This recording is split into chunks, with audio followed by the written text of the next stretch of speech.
Nabuhi man gani ang langgam mga pagkukulay na kita pa ba nga ihasa sa Ginoo ang sangkap na ito. Kadalasan sa atin ay naiinis sa mga taong namamalimos kahit na kumpleto at malusog ang pangangatawan. Pero ibahin niyo si Tatay Ronnie Navasca. Hirap man sa paglalakad at pagsasalita ay buong-buo naman ang determinasyon kahit isang person with disability para ilako ang kanyang mga gulay kahit pa masakit ang tirik ng araw. Tinungo ng brigada si Tatay Ronnie sa Malabang, Hagunoy sa lalawigan ng Davao del Sur matapos itong mag-viral sa social media nang tinanggihan ito ang limos ng isang netizen na naawa sa kanyang kalagayan habang nagbebenta ng gulay sa Digos City. Sa video, maririnig si Tatay Ronnie na kaya pa umano niyang maghanap buhay sabay sa pagtanggi nito sa limos. Buhi ka na langgam mga pagkukulay na. Doon natin napag-alaman ang masalimuot na buhay ni Tatay Ronnie na ayon sa kanya ay ikinahihiya siya ng kanyang ama. Kaya kapag may bisita, itinatago siya sa kanilang bahay. Naging emosyonal si Tatay Ronnie nang ikwento ito sa brigada.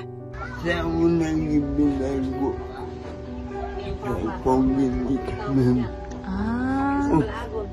Kamu na amuloy nan ko.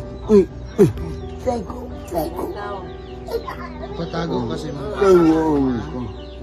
Kaya maulaw yung pagkasay mo nga. Ako lang ko. Ako.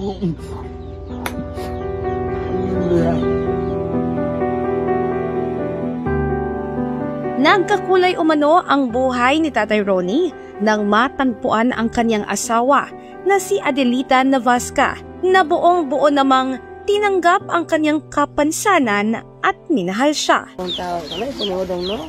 Sabi tao pagkagya mo saran ka. Ako naluoy ko dahan ingon may pay kana imong banahon kay makatabang pa nimo, mana kag tarong, diyon kag gubog at mukay ko na sa papa kag bisita. Atuin nga man.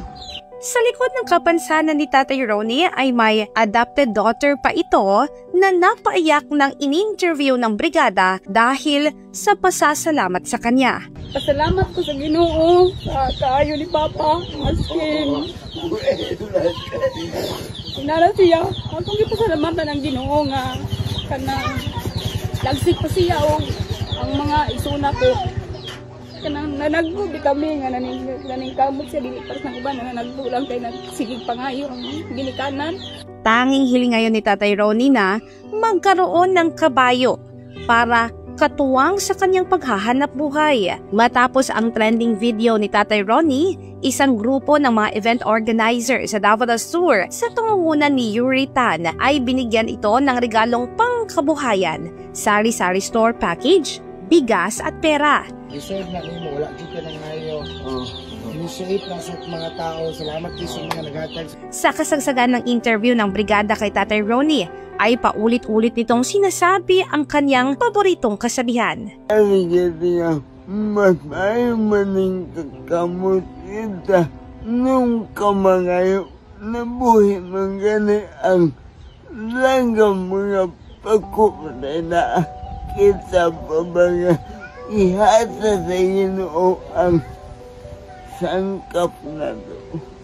Na ibig sabihin sa salitang Filipino ay nabuhay nga ang mga ibon na pakpak lang ang meron sila. Tayo pa kaya na binigyan ng Panginoon ng lahat nating pangangailangan.